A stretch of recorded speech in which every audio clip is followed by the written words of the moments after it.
Kayaknya saya Iya dikatanya agak roaming ya, agak roaming.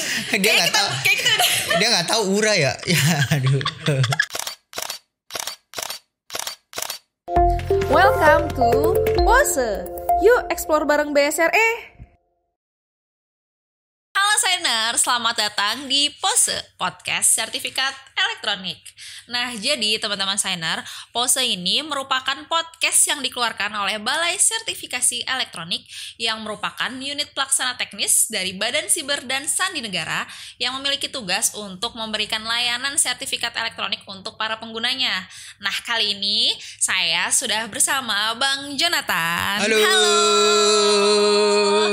Saya hello dulu nih buat Bang Jonathan atau yang biasanya kita panggil Bang Jo. Selamat datang Bang Jo. Terima kasih Mbak Aput Iya. sudah diundang. Sama-sama Bang Jo. Jadi teman-teman, Bang Jo ini merupakan Kepala Balai Sertifikasi Elektronik yang sungguh sulit mendapatkan jadwal beliau. Dan alhamdulillah hari ini beliau berkenan hadir gabung bersama kita. Gimana nih Bang Jo kabarnya hari ini?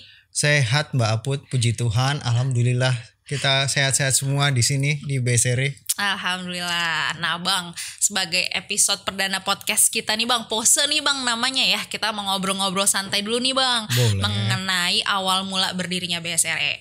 Kayaknya nih banyak nih Bang teman-teman dari Sainer nih pengguna layanan BSRE yang tapi kayaknya belum tahu nih gimana sih historinya, ceritanya bisa terbentuknya Balai Sertifikasi Elektronik hingga bisa seperti sekarang ini. Boleh Bang diceritain sedikit Bang? Ya ini bukan karena saya ini ya saksi sejarahnya ya. Oh abang saksi sejarahnya?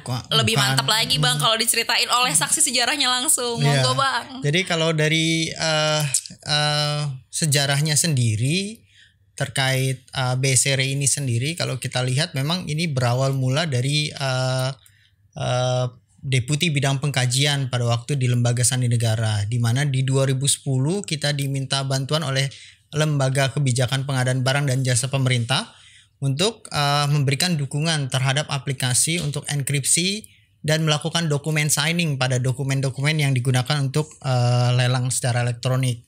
Nah, berkembang dengan kebutuhan tersebut, maka kita coba memberikan layanan sertifikat elektronik melalui pembangunan sebuah CA yang pada waktu itu disebut dengan OSD PSE atau Otoritas Sertifikat Digital Pengadaan Secara Elektronik.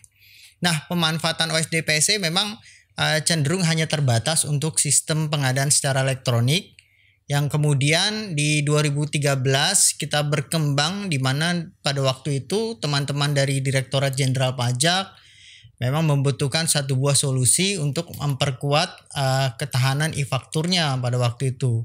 Dan di situ kita di Deputi Bidang Pengkajian Persandian mencoba untuk memberikan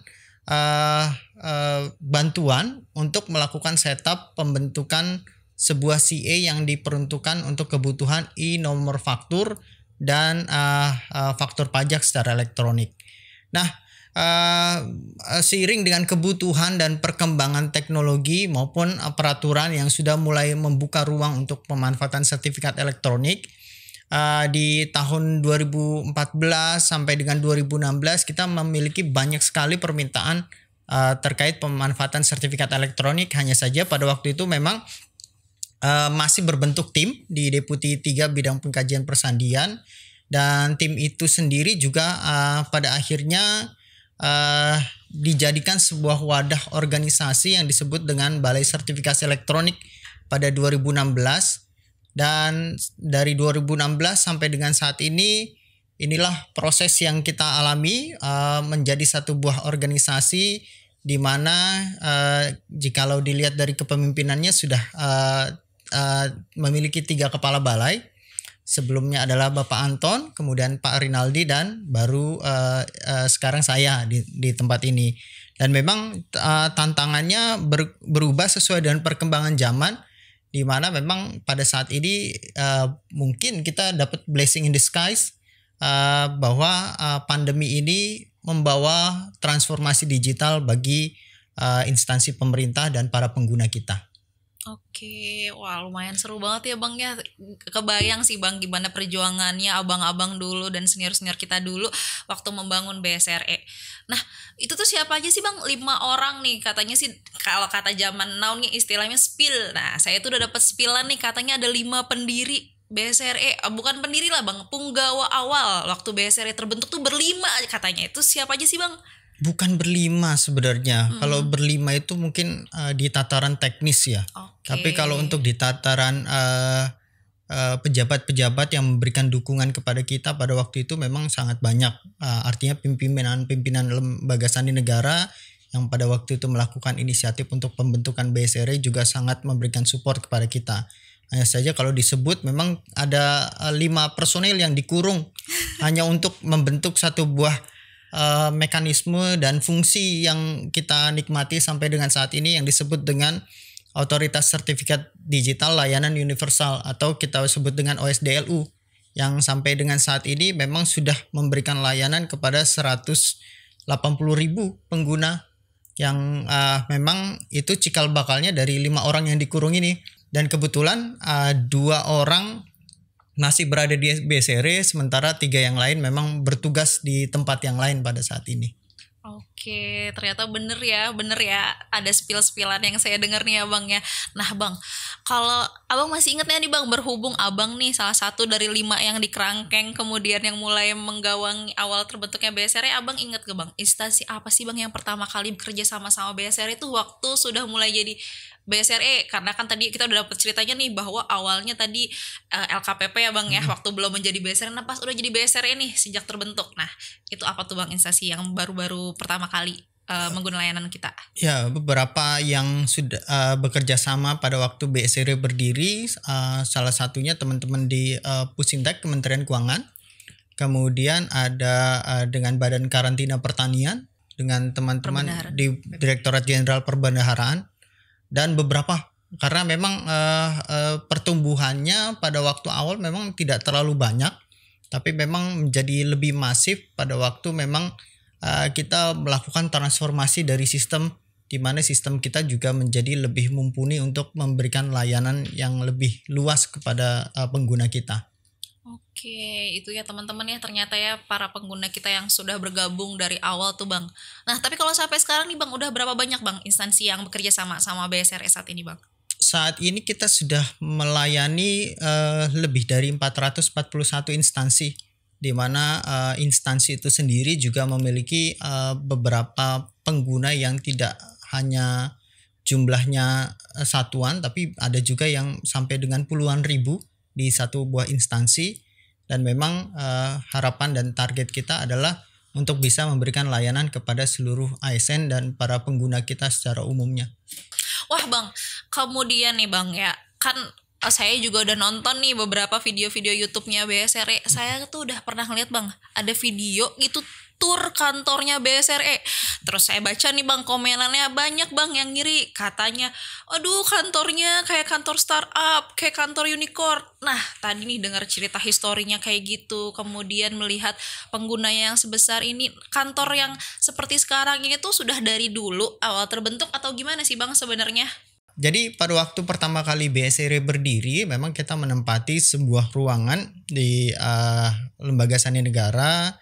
Posisinya pada waktu itu di Gedung C, dan memang itu ruangan cukup sempit, hanya saja memang mampu menampung 20 personel, di mana 5 struktural dan 15 staf pada waktu itu.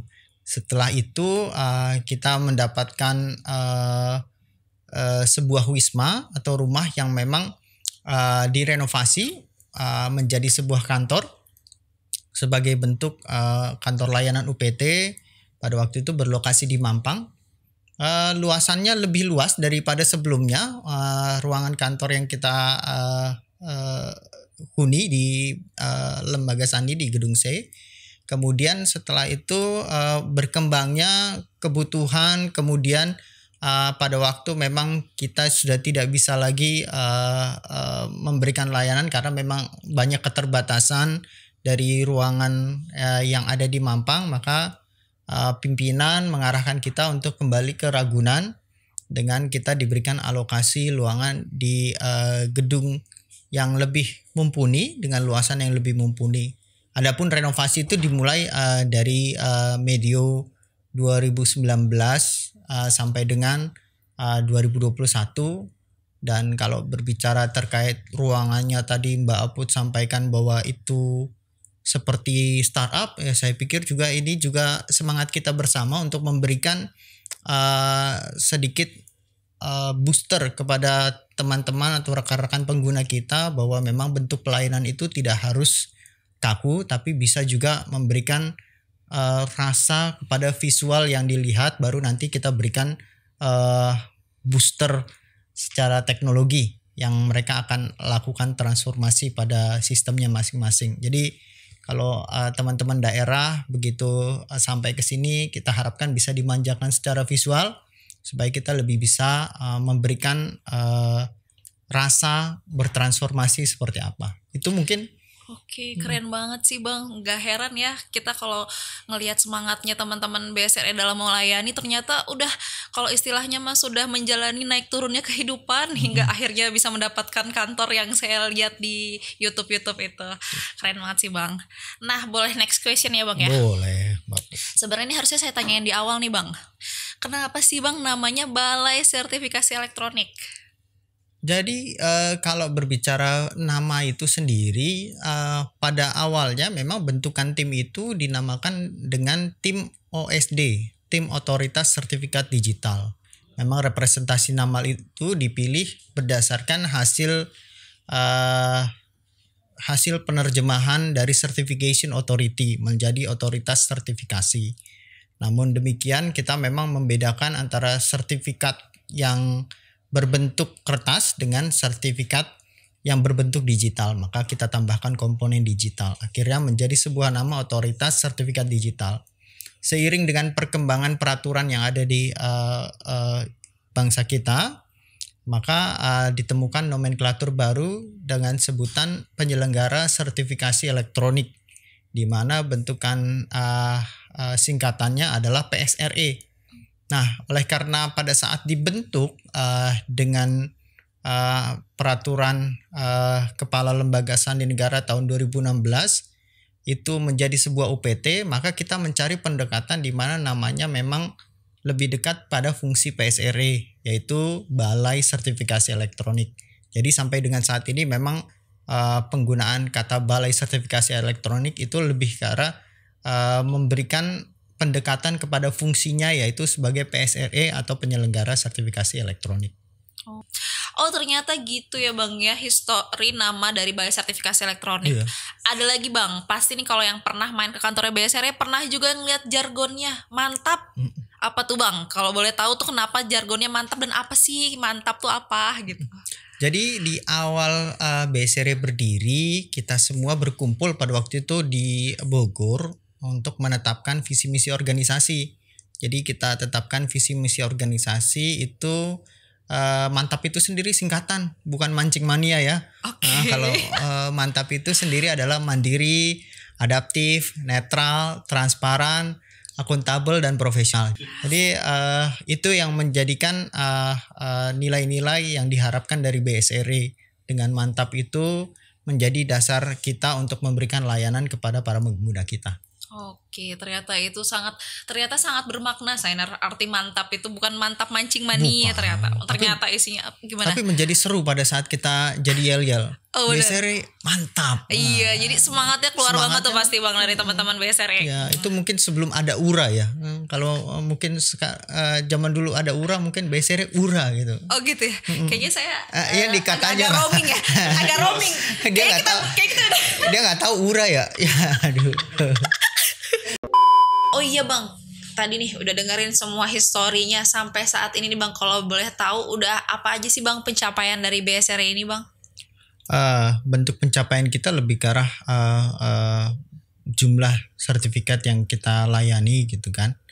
Dalam hal ini kita sudah melayani lebih dari 441 instansi yang kita layani. Tentunya dengan jumlah pengguna kita di angka 184.000 lebih. Dan memang ini pemanfaatan dari tanda tangan elektronik ini mulai meningkat, khususnya di era pandemi ini. Terhitung di bulan ini saja rata-rata harian itu di 800.000 transaksi untuk tanda tangan elektronik per harinya.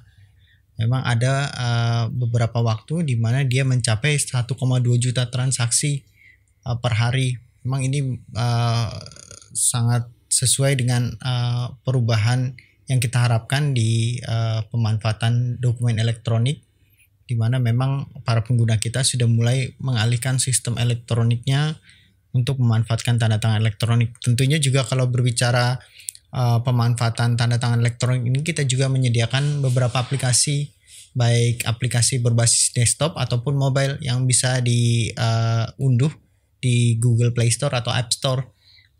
Aplikasinya bernama Bisign. Jadi mungkin nanti di sini ada linknya, mungkin di sini nanti itu Mbak Put. Wah, beneran banyak banget ya Bang Jo pencapaiannya. Mantap sekali memang BSR. Semoga pokoknya BSR tetap memberikan pelayanan dan meningkatkan tadi capaian-capaiannya, bahkan yang transaksi hariannya sudah mencapai 1,2 juta transaksi. Nah, itu baru pencapaiannya nih Bang. Penghargaan nih kalau boleh tahu, pastinya adalah penghargaan-penghargaan yang udah dicapai melihat perkembangan BSR yang sat banget nih Bang. Boleh tahu nggak Bang, kalau penghargaannya apa aja nih Bang yang sudah dicapai BSR? Ya, kalau penghargaan mungkin kita lebih banyak mencapai di sertifikasi Mbak Put, karena memang harapan kita adalah memberikan layanan dengan standar sertifikasi yang dikenali secara internasional. Dalam hal ini di 2019 kita sudah memperoleh sertifikasi ISO 9001 2015 terkait sistem manajemen mutu. Kemudian pada tahun 2020 kita mendapatkan ISO 27001 2013 terkait sistem manajemen keamanan informasi, dan juga di tahun 2020 kita mendapatkan predikat wilayah bebas korupsi serta meraih penghargaan sebagai penyelenggara layanan publik dari Kementerian Pan-RB. Mungkin itu yang paling menonjol dari beberapa sertifikasi. Ya, harapannya di tahun-tahun ke depan juga kita akan menambahkan sertifikasi kita sebagai penyelenggara sertifikasi elektronik. Oke Bang Jo, memang sangat membanggakan sih ya Bang ya. Ini si BSR ini yang merupakan UPT dari BSSN ini sangat membanggakan sekali. Nah, sudah cukup panjang juga ngobrolnya kita ya Bang Jo. Aduh, kayaknya saya menyita waktu Bang Jo lumayan lama ini Bang. Terima kasih banget Bang sudah berkenan hadir, meluangkan waktu dan sharing informasi sama teman-teman signer sekalian. Terima kasih Bang Jo. Dan terima kasih juga buat para signer yang sudah menonton podcast perdananya BSRE kali ini. Semoga informasinya bermanfaat buat teman-teman semua. Jangan lupa like, comment, subscribe, dan share ke teman-teman dan saudara-saudara signer semua. Sampai jumpa lagi di video-video kita berikutnya. Bye-bye. Bye-bye.